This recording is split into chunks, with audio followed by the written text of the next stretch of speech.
Thanks very much, Heather, and thanks for the opportunity. Yes, Heather and I came across this challenge that we saw that looked at the environment and what are the issues around the environment. But then it gave us an opportunity for Rotary to do something about it. Now, I played a third of this video clip at the recent district executive, and at an AG's meeting last week, I played the rest of it, so that very few people have actually seen the whole video. It's a 6-minute video clip. I'll play the whole clip, and then we can take any questions or whatever after it. Hopefully it'll inspire something. So is that showing?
Stop sharing it there. So it really inspired me to see that, where just by improving our own health or getting extra steps into our lives, we can get trees planted for nothing. We can plant mangroves, we can create employment, and we can help coastal erosion. And I think there's something in there that says clubs can compete against one another. And when I showed it to the assistant governors last week, they're fancying an inter-area challenge. At the moment, we're setting up all the clubs in the Treekly app. So it's TREEKLY. Download the app onto your phone, link it with whatever it is that counts your steps. And for nothing, if you do 5,000 steps a day, you'll get a tree planted each week. I was so inspired. I actually put up a challenge when we said, this is an inter-district, whatever. Being a wee bit, what was the word you used, Heather? Overly competitive? Overly competitive, what you said. I've put down a challenge to all other districts saying we're going to beat them. Now, whether we do or not, it was just a bit of fun, but they're taking it seriously. At the moment, and I think over the next 10 days, all the clubs will be loaded in so you can link up in the app to your club and count all the trees to yourselves. And we'll see if we can set up inter-area. You can do it inter-club, and we'll certainly have it inter-district. At the end of the day, the world benefits. And I'm really happy to take any questions. Thanks, Ken. I've already planted 5 trees. It's given me a target for my steps as well, so I can highly recommend it. Yes, Kath. Yeah, Kath. Sorry, saves me writing to you. When are you writing out to clubs to tell them about this? We'll write out once it's in the once we've got them all loaded into the app, Kath. So that should be the next 10 days. Okay. One of the significant problems is finding places to plant them, surely. You do need planning permission for larger areas. At the moment, they're all being planted as mangrove, and they're being planted in Madagascar, which is really coastal. So you're not talking about local planting, it's on a global basis. Absolutely looking at on a global scale, and where not only where it can do best for the environment and some of the coastal erosion, it can also provide employment where that's desperately needed. And the mangrove they're planting, as it said in the app, is taking out 4 or 5 times the amount of CO2 from a tree that we would get in the UK. Doesn't stop us still doing trees in the UK. And I heard somebody, was it up in Glentana, doing trees? Yeah.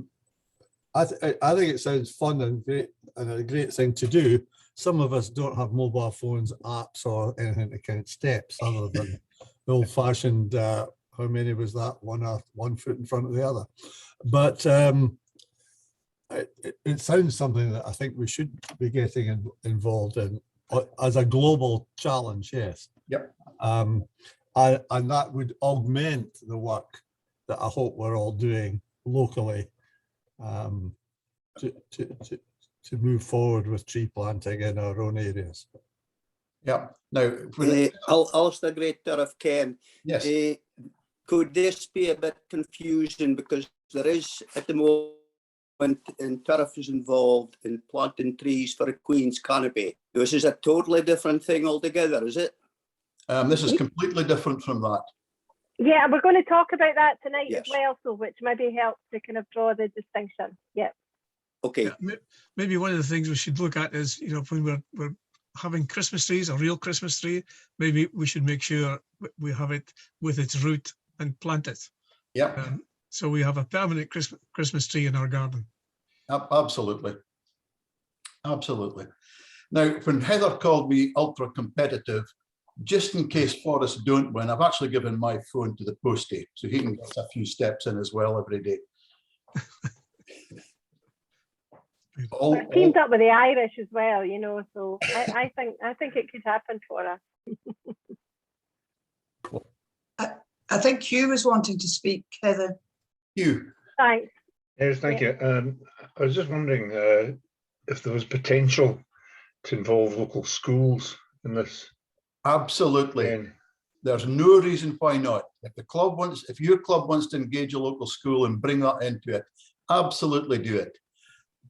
Yeah. And The other thi- that means I need to get the 4 local schools here and involved as well, just in case we get beat by you.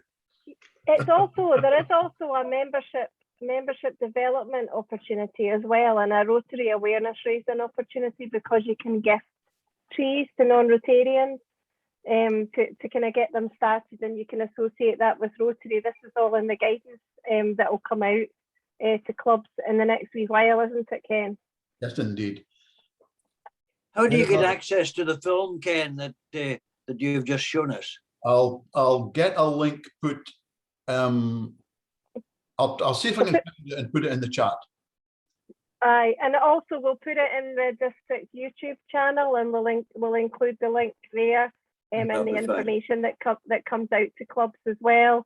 Thanks, Alistair. And then Alistair Risk wanted to come in as well. Yeah, I was sailing along quite happily with everything, and then I suddenly got very confused there.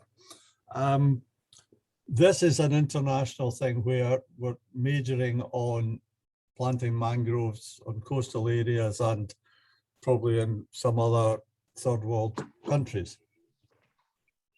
If we start involving our schools and all sorts of other organizations within our own catchment area, I do see confusion and a competitive nature between, for instance, the Green Canopy thing. We've already got 7 schools involved in planting between 500 and 1,000 trees each over the next year. We've already committed ourselves to planting between 1,000 and 2,000 trees as a club. And we are involved with other organizations in making that happen, which means that we can't get environmental grants from foundation, but we can get the trees for nothing from the Green Canopy and so on. If we start trying to ask them to do those things as well as that thing, we're going to end up with clashes of interest, I think. I think what we've got to do is make sure we explain it properly to them. What we're saying here is, by taking steps, others will plant the trees for you at no cost. So it's complementary. And there's no financial commitment at all from those people that do the walking or running or whatever. Only if they want to buy extra trees. But the actual do 5,000 steps 5 times a week, get you a tree. That costs 0. I mean, if people that have got running clubs and walking clubs and that sort of thing, there's great potential there, I would have thought. Yeah. I mean, it could be something that is actually within the club, you know, something that you do almost as a kind of team building. But, you know, so, I mean, essentially each of us, you know, by planting 20 trees a month, you're capturing 1,000 kilograms of CO2. So, and the interesting thing on the app is it shows you whether you're climate negative or climate positive as an individual. Then there are opportunities to kind of, you know, build that up as a club. But there's certainly no cost for being involved in that, and it would be great to be seeing that across the areas and across the district. But I do also really like, you know, the 60 trees, you know, get given to existing Rotarians who are in your team in the league. So it gives you a good start. You can 10 trees to gift to people in the local community as a way of introducing them to Rotary. So the circumstances, I think, Alistair, will depend on what you're already doing, if anything.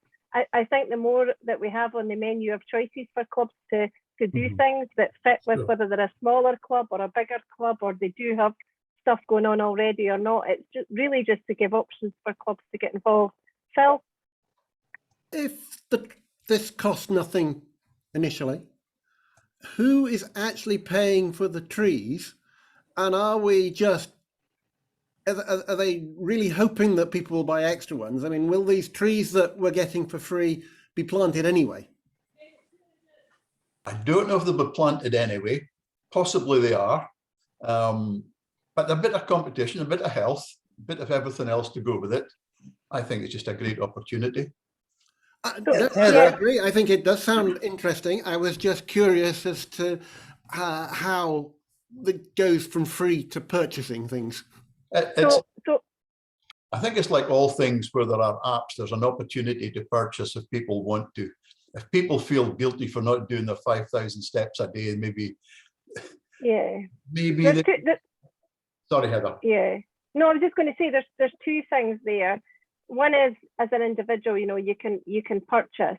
But the wider issue about where the trees are coming from is that each week there's a sponsor for the trees. So, like, for example, however many trees are planted as a result of the app this week will be bought and planted by the Woodlife Project, for example, which makes kind of eco-friendly practical wooden products for the family home. So each week there is a private sponsor. So the trees are getting bought for planting, and they're getting planted presumably through a partnership that makes that happen. But the funding comes from a different eco-friendly, environmentally friendly company each week.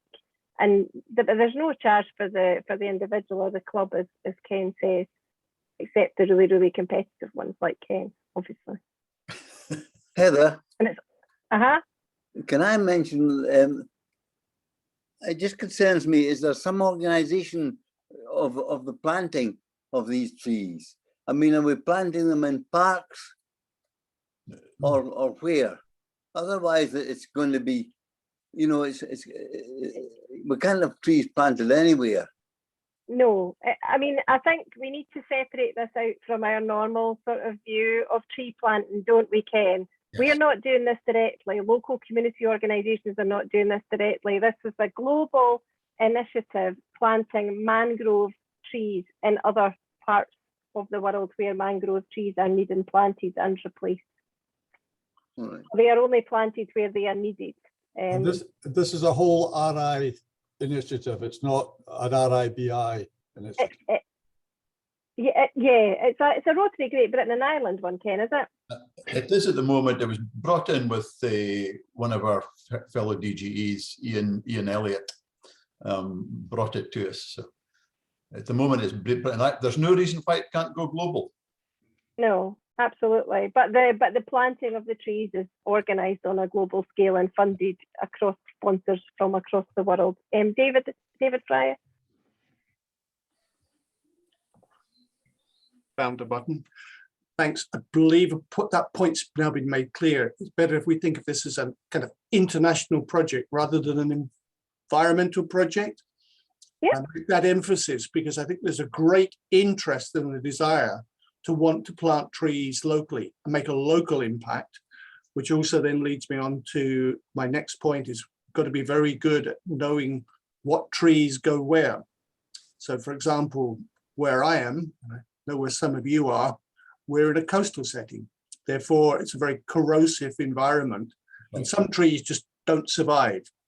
And now add that to the devastation that the storms have caused, which have wiped out vast areas of trees. Then you also get the stories about trees that have been put in the wrong place and they just don't survive. So that's the bit where we need to get smarter and wiser about what we do. And a small practical question is, how are you measuring 5,000 steps? Like, unless you've got a gadget to do that, how do you know what you're doing? You need an electronic gadget to do it. And that's just one of these prerequisites. That's why it'll be for some people and it won't be for others. But you can link it up to your phone or all sorts of different devices, Ken, can't you? Mine's done on my phone. Yeah, and mine is done on my watch. So, and I know that Malcolm wants to come in, and I think you're right about how we position this. This is just another thing that clubs and Rotarians might want to get involved in. I think your points about the planting of trees are well made, where we as Rotarians and Rotary clubs are directly involved in purchasing and planting trees, which again is related to other types of projects that we're doing or planning. Malcolm, we're going to come on to your stuff. Is this about the treacly bit? Yeah, it's just to make the point that I think mangrove and mangrove planting was our feature of COP26. Yeah. And so there's a continuation, a joining up of the dots of what was discussed in Glasgow last month is now following through. As far as the trees and the suitability of trees are concerned, local councils tend to employ tree experts. Yeah. The guy in Angus is called Fred the Tree, and he will advise as to where to plant and what to plant. And the other, just throw in for conversation, mangroves are more effective than trees. Seagrass is much more effective than mangroves. And there are seagrass projects, blue carbon, around the coast of Scotland. And I just wonder if that's something that you'd be interested in me investigating a bit further and bringing back a report to district on it, perhaps via the 1010 vision. I think that would be great. I mean, my sense of it is that we should be doing as much as we possibly can. Yeah. And that's certainly obviously what Rotary International, what we're committing to with the 7th area of focus. And again, I think clubs are looking for just practical ideas which are tried and tested and they know are going to make a positive difference. So yeah, anything that you can help with, I'm sure would be helpful. Malcolm. Any other, was that coming to the end of, Could I mention, also, one of that has been discussed on the television agricultural programs recently, that there's more trees required to be planted along riverbanks to protect the fish. And this could be a project in Scotland. Oh yeah, I see what you're saying. Yeah, if that's something which is indigenous to Scotland as a particular issue, I mean, it would be great to get your advice in and around what we might want to be advising to clubs as priority areas, Malcolm, as well. A bit like you're saying about the seagrass, that's another example, isn't it? You know, where we might want to focus our attention, you know, as clubs based on either, you know, geographical issues. I guess we could advise on a Scotland, you know, what's relevant in terms of Scotland and what particularly is relevant in terms of our district. But I suspect these issues are mainly localised as well, aren't they, about what's particularly relevant, depending on the kind of makeup. I think one of the important things about tree planting in watersheds is to reduce flooding downstream and to avoid coastal, field erosion, where trees have been taken away from the edges of fields and the soil is running off into the rivers, causing silt up and causing flooding. But that's a separate issue. There's also the opportunity for linking with the National Trust, because they've had some pretty devastating tree felling through the storms. That's right, and it's also just that wider point about Rotary working in partnership on things that are really, really important. So yeah, no, I agree with that. John, you wanted to come in? Just one thing really, on going back to the schools on this one, whether they're still doing it, I don't know. There was the health and well-being initiative that they started a walk a mile. Now, if schools are doing the walk a mile thing still, they could incorporate that with the 5,000 steps, and it wouldn't make any extra impact on what they're doing in schools. But you could tie it in. That's a good idea. Yeah. So they may want to incorporate that as part of the same thing. If they still doing it. Picking up on that, when they're having a conversation locally. Okay, right. So thanks, Ken, for presenting that. Thanks everybody for your questions. We're trying to just kind of give a wee menu of things, and we've got all sorts of really helpful information and guidance, Ken, haven't we? Which will come out to clubs. Are we saying to clubs to look for that in the vision, or? I would aim to get it. We're not going to get it in this vision, but we'll get it in the next for sure. And I'm just looking for the link, and I would put it in the chat just now. But I'll also load that video onto YouTube. Yeah. Okay. Fantastic. Right. Great. Okay. And thanks for the conversation and the questions around all that. So, Malcolm's also got a couple of things to chat to us about, some interesting ideas. We had, in advance of this, Malcolm had a bit of an exchange about the Queen's Green canopy. Did you want to say something about that, or did you want me to do that? How would you like to do that? Well, can I go first and then you chip in what I'm missing? Yeah, that would be brilliant. And if you could leave me with nothing to chip in, that would be even better. Thank you. Right, let me see if I can get this up and running. Okay, the Queen's Green Canopy. The first thing to say to you is that there's a website appropriately entitled the Queen's Green Canopy. And if you have a look at that website, you can get a whole lot of information. I spoke today to the secretary to the Lord Lieutenancy in Angus, and so I'm able to give you a kind of update there. Now, this is locally as to what's happening as far as the green canopy in Angus is concerned. I'll get that picture out of the way.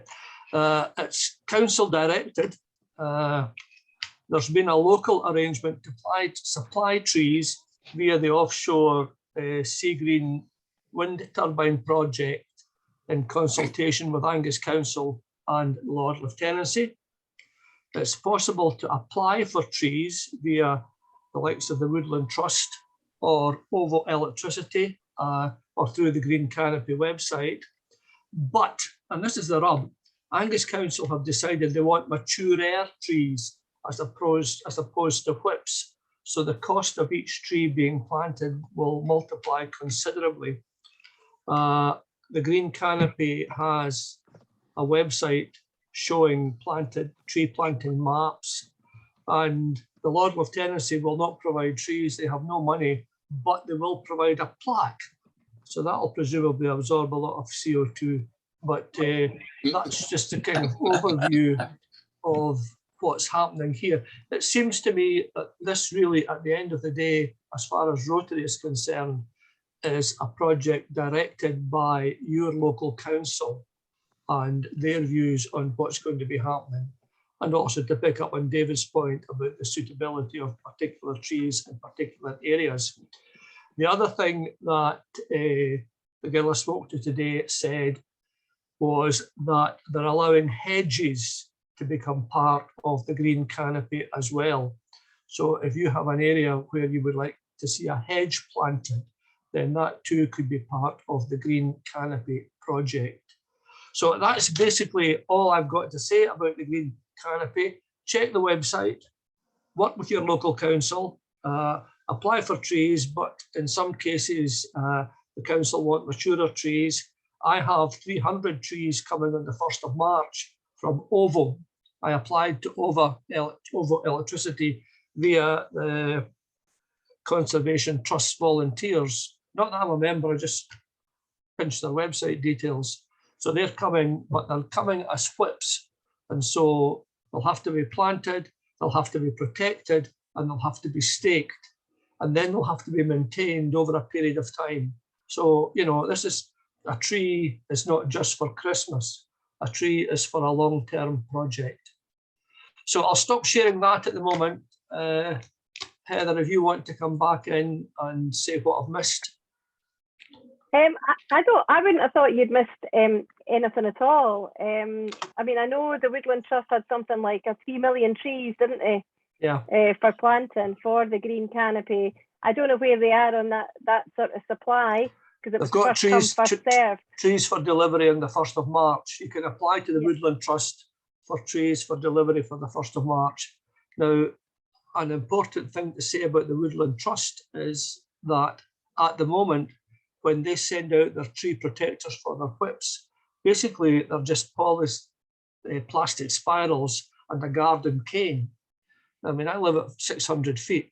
A plastic spiral and a garden cane isn't necessarily the best means to protect a tree, but you can, if there are trees planted locally, you can acquire protectors, you can acquire solid stakes and things like that. And I believe that from the end of this year, the Woodland Trust are not going to be providing plastic tree protectors, but they're going to be providing protectors made either from sheep's wool or from cardboard. So they'll be much more environmentally friendly, which is a positive as well. Yeah, no, that's great. I think the trees are normally about, what, £1.50? Something like that, aren't they? They're quite affordable. Yeah, I think I bought 110. I'd gone on holiday and bought 110 to offset the flight, and it was about £100. But that didn't include protectors, and that didn't include stakes. I acquired them. I acquired them in the way that Rotarians acquire things. No, I recycled. That's a better word to use. Fantastic. I mean, my sense is that quite a few clubs have already got engaged with this. I mean, obviously, it's much wider than Rotary. You know, it's youth groups, you know, schools, care homes, businesses. It's a whole, that's the beauty of it. But I do think it is a great way or a great opportunity for awareness raising, isn't it? In relation to Rotary and our commitment to the environment, and it is getting coordinated, as you say, through the Lord Lieutenants, most of whom wrote to me at some point about this. Yeah. There's a Rotary district in England that has a license to some kind of GPS mapping system where they can indicate where every tree is planted. Apparently it's something used by the American military that's available for, you have to pay the license, and ESRAG, GB and I are looking at getting a license. So this that's isn't the one where you put 3 random words in, is it? No, that's No, to find that's out. not that. That's where you lose your car, to find out where it is. Where is car? Yeah. No, that's another one, but I'll note that one too. Given the amount of club visits I do, that's always good. I'll put a note in 1010 Vision once I have a link to the website in England of the English district. That would be good. This is all just about sharing experience and coming up with ideas. Has anybody got questions or comments? Alistair Gray, Turriffin District here, Heather. We have been looking into the trees for the Queen's Canopy, and in fact we have been told this last week that we are getting trees. So it hadn't taken all that long. It's only taken about a month, 5 weeks since we applied to be told that we are getting.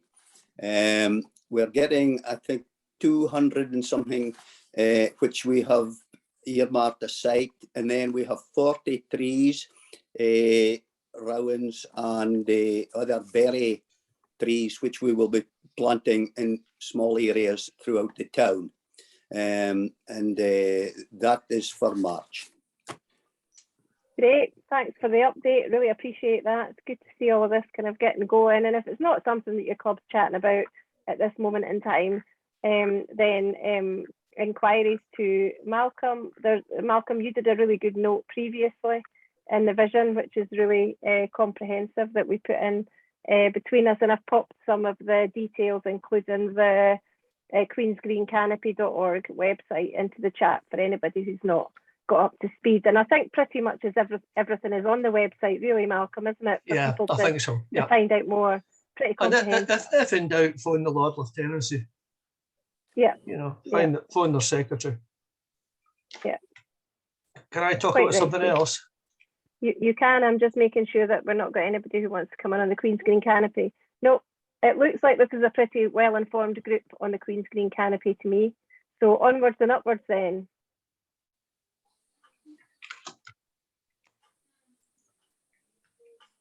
I want to just talk briefly about Operation Pollination. Operation Pollination is a project that's come out of America, and it's, as it says, it's about planting pollinators. Clubs are invited to do a pollinator resolution. Now, this is not rocket science. What we've done in Kerry is the members of the Rotary Club of Kirriemuir recognise the importance of pollinator habitat, and we wish to see it being created, restored and maintained. 2, working with community organisations, individuals, etc. And then we talk about the loss to butterflies and so on. And we resolve to take a lead in encouraging voluntary and collaborative community engagement and cooperation in creating pollinator areas in gardens and open spaces and in and around the town of Kirriemuir. And we're joining up the local church as an area. There's a group in Kerry called Sustainable Kirriemuir who are planting out the area, and they've joined us. And I just wonder, there is no district in the UK yet joined Operation Pollination, but how folk would feel about 1010 joining Operation Pollination. It costs nothing other than planting some flowers and things, and generally about being aware of pollination and pollinator loss locally, nationally and globally.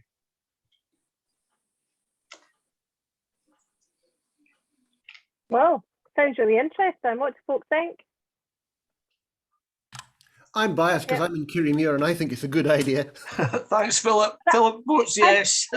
My sense from clubs is, you know, anything that people can do that they have the capacity to do. The will is definitely there, the commitment's definitely there. And if it's not something that really has any major cost attached to it, there's really no reason why we couldn't at least have it as something that we get information out to. What I do feel is people are, sometimes clubs are struggling for, you know, what's the best thing to do. So I think putting these things out there as options is going to be incredibly helpful, but I suspect they'll all be received very positively by clubs. Any questions or comments? Yeah, Heather, can I ask him, can this be the Operation Pollination? Can this be for individuals as well? Absolutely. Non-riparians? Absolutely. Yeah. It's for the community, I think, Robin. One of the things that we're looking at in Kerry is getting bee-friendly bus stops. So the bus stop roof will be planted out. We're not involved in it, but I know that a group are. It's you know, as limited imaginatively as your imagination is. Plant wherever. Thank you. And up here in Sutherland, our tree planting, where it's the small copses or just the odd tree in village settings, the majority of them, it's been suggested that we will simultaneously plant a raised bed of some sort for flowers or possibly vegetables, and take advantage of the hedging that the Green Canopy is offering, which is all the majority of those, the content of which seem to be flowering as well. That we put a little hedge and so on, so that it's three things that all go together. And in the bigger setting where we're taking over an industrial site along with other organizations, we will be including that and encouraging people to have beehives. So it all works together. Brilliant. Thanks, Alistair. David Fryer and then Steve Wright.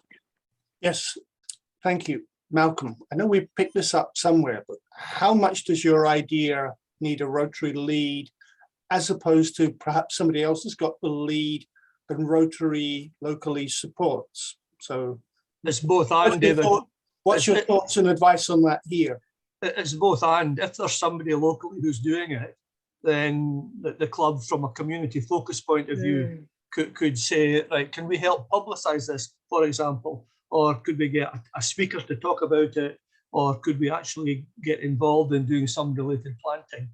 And if there's somebody in the club who's keen to get involved, then let them do it. So it's really a both and. At the end of the day, what's important, I think, is the green stalk and the flower at the top. How it gets there is really just, it's a collective way of getting the stuff planted. Yeah, and working in partnership is a way to kind of, you know, grow Rotary as well, isn't it? And to increase the capacity that we've got to do good in the community. Steve? Yeah, as we were distributing the crocus corms over the autumn, we got quite a good reaction to them from the schools. We're getting to both our primary schools in our area, and I know that both schools are involved in growing plants in the schools themselves, but it would be quite easy to seed wild seeds around the village and get the kids involved with those.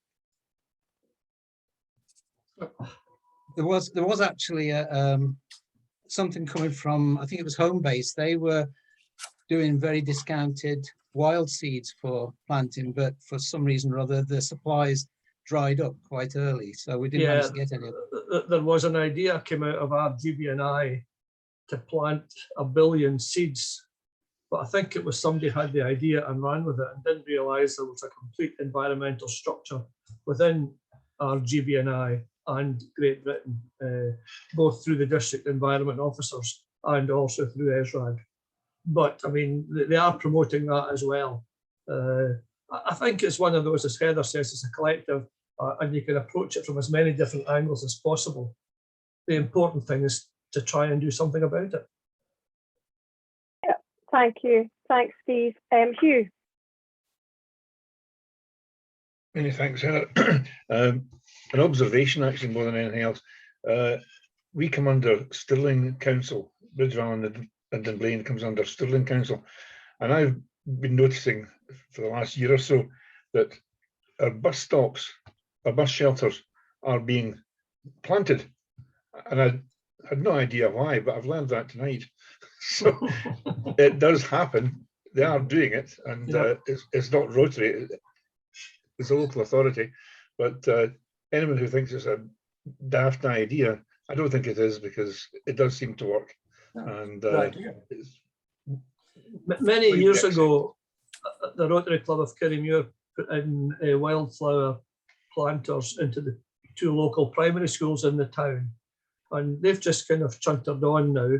But I mean, planting in a project linking with your local primary school, whether or not it's got a Rota Kids group, would be a possible way of working. I saw your hand up there, Alistair, so I thought I'd preempt. We already have these as well. We have street planters in Dunblane. Bridgevalley don't seem to like them, but they've got their own. But that's a Rotary project. We already do that. It's like too down at the allotments in Bridgevalley, you know, if you could encourage the allotment holders just to have a strip of wildflowers. Yeah. Okay. I think that is incredibly accessible as well, what you're talking about, isn't it? Because anything that's scalable, you know, it's something every club can get involved in. It's something every community can get involved in. I love these things that you can be, you know, you can make a real impact as an individual, you know, and as a club and as a district. I mean, it's a bit, that's why the Treacly thing's so attractive as well. All of these things that are scalable. Thanks for that, Hugh. Alistair. Right. The reason I put my hand up was not to plug Rota Kids this time, honestly.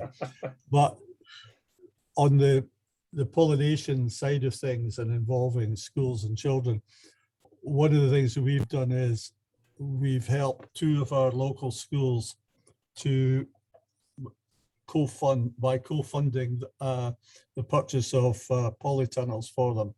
And that way they're actively involved in bringing on these plants and can slot in with things that we do, and we can slot in with things that they do to make sure that flowers and whatnot are around the community. It doesn't cost a lot of money, but they are, to get the rigid ones as opposed to the polytunnel, I forget what they're called. Aye. I think they cost just over £1,000. So if you can do a 3-way thing with parent teachers, another organisation, and yourselves, there's the whole thing, and they're huge, and they can be used for all sorts of teaching purposes as well as that. That's a great idea as well. Thanks, Alistair. And I mean, there's an educational element to that as well, isn't there? By getting the sort of young people involved and actually kind of getting things to kind of grow and also the environmental impact of that. Thanks for that. Alistair, can you pop your hand down because my mouse has stopped working? The other thing to say, Heather, is that all of us who have got grass gardens could just allocate an area of grass and don't cut it, but plant wildflowers in it. You know. Yeah, so there's just a sort of rewilding, isn't there? There's a kind of rewilding, yeah. And John Milne wants to come in, and then I know Malcolm wants to speak to us about another thing as well, just before we finish tonight. John. Can I just touch on a theme and see what people feel? One of the bits that strikes me, going back to Ken's presentation, and that sense of you could be, you know, like some kind of inter-club, or it could be inter-area. And it strikes me that in terms of the wider theme of the environment, how can we go forward in such a way that you'll have, what I pick up sometimes is a real resistance around individual Rotarians and clubs because they see something as being district directed, and district won't tell us what to do. And the dilemma of that is if the club doesn't embrace it, we'll lose Rotarians within individual clubs who are very keen to be part of a project but aren't being supported by their clubs because their clubs are not adopting it. Now, I know that's a very wide theme for tonight, but I just wonder if anybody's got thoughts or have been able to do that in some way by either connecting clubs or finding a way around that. Do you know what I'm coming at? Oh, yes, I do. I definitely do. And you know, at the end of the day, you know, clubs are autonomous. I mean, I think our job is very much about supporting clubs to deliver on their priorities, and clubs should take a view on what's most important to them. I think what these opportunities offer is kind of food for thought, ideas that clubs can hopefully embrace or not. In terms of some clubs doing it, other clubs not doing it, we'll always get that. But I do think that what we're trying to do, and Ken might want to say something about this, is very much connect the wider district team into clubs via the assistant governors and directly to clubs, but essentially just strengthening those connections. But nothing about what district does out with anything which is about basic compliance, about being a Rotary club, is actually prescriptive or presented as such. I think would be my take on it, which can be helpful and unhelpful in terms of the issue that you are raising, John, but I also think is incredibly important. It's the nature of it. Ken, do you want to say anything? I'm more than happy to add. I was wondering exactly the same, John, and when we showed the video clip to the assistant governors, I was kind of in the same, a bit of trepidation, would it be whatever? And it was exactly the opposite. That all of them were saying, oh, I think we can have a bit of competition here between the areas, for example. And that means they now need to go and take that and share that down with the clubs, with the club presidents. So the clubs then, and even the Rotarians themselves, get the opportunity, and we're going to reinforce that with the article and the vision and invite people to come along. Even if your club's not doing it, go and do it for the greater good. So yeah, you get the individual opportunity. Yeah. And you're still contributing to district, but district aside, we're all still contributing to the 7th area of focus as Rotarians as well. I think in terms of the area that we're discussing tonight. I mean, I think that clubs can work within areas, they can work across areas, you can work with clubs anywhere in the world. That's the beauty of Rotary, anywhere in the district and beyond. And I think we're just working to encourage as much of that as possible and how to facilitate that. So Malcolm, we come to your final bit of input tonight, and then we'll bring our session to an end. I love the Operation Pollination as well, so love that. The other idea is called Solar Safe Water Challenge, which is coming out of Denmark.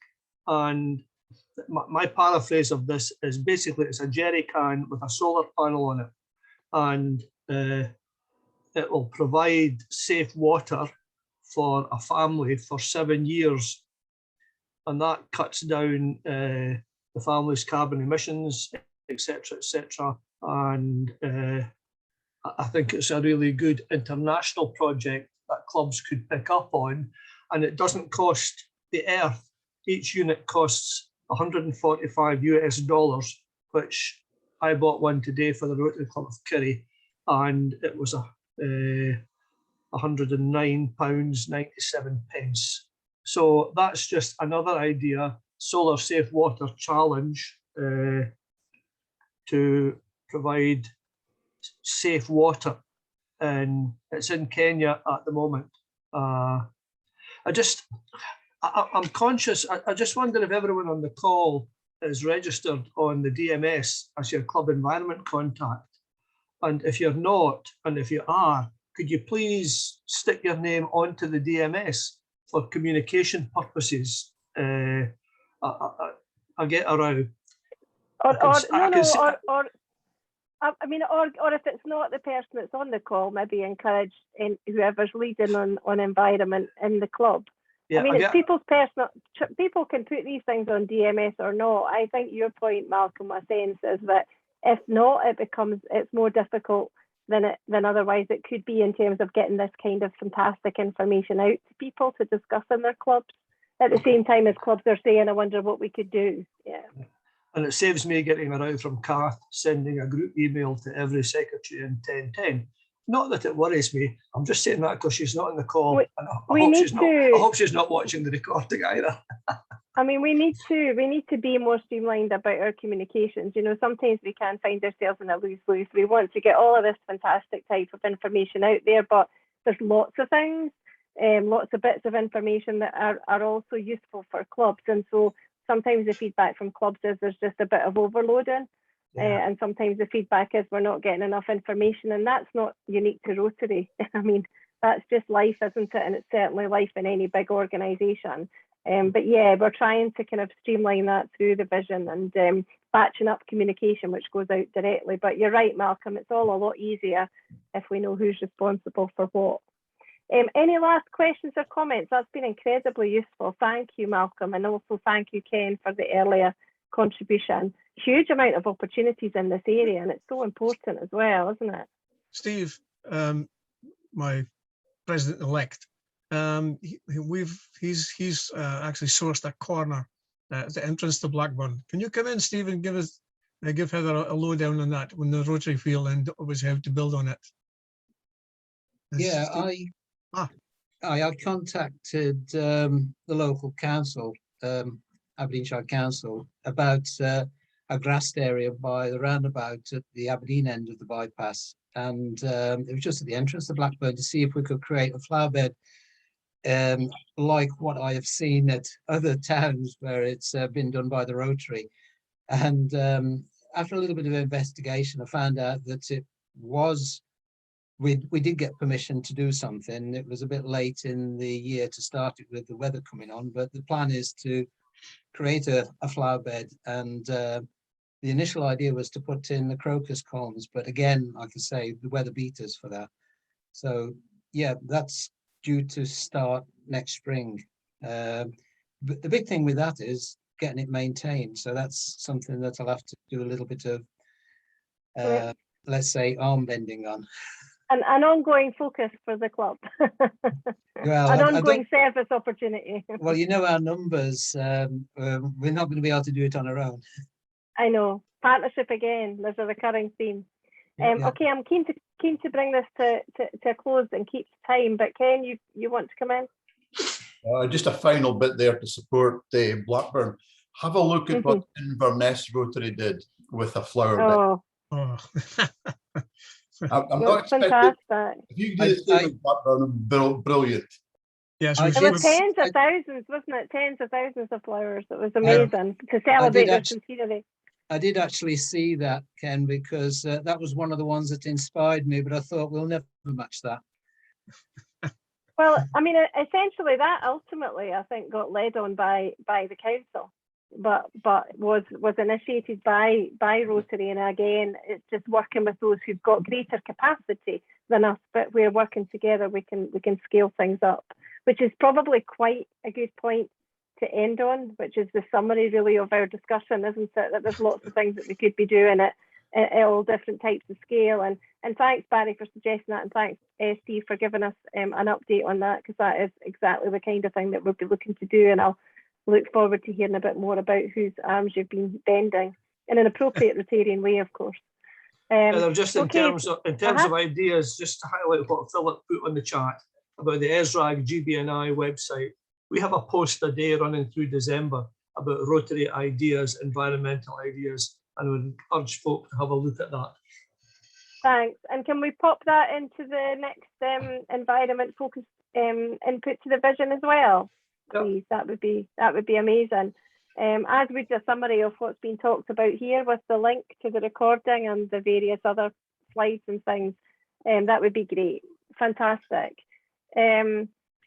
Yep, okay, brilliant. Right, so thanks so much for coming along tonight and asking your questions, making your contributions. Thanks to Ken and Malcolm in particular for bringing those ideas to the table.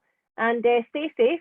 If I don't see you beforehand, have a good, relaxing Christmas, and look forward to seeing you re-energized in the new year.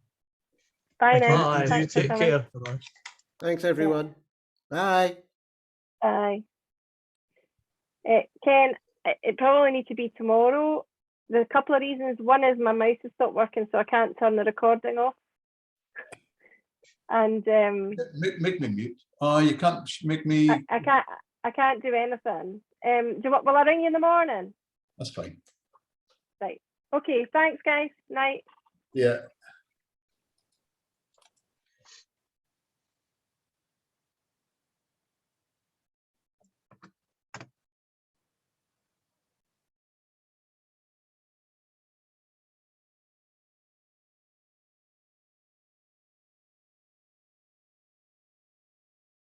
Right, Jim, I can't take you off because I How are- can't. Hi, I'm on now. How are you? Yeah, I'm all right. I need to go off to something else, but as I say, my mouse isn't working. So if you can just Yeah, pop I'll off, click that'll off. be it. Nice Thank to you. see you. Okay, Bye. ta-ta. Bye. Bye. Bye.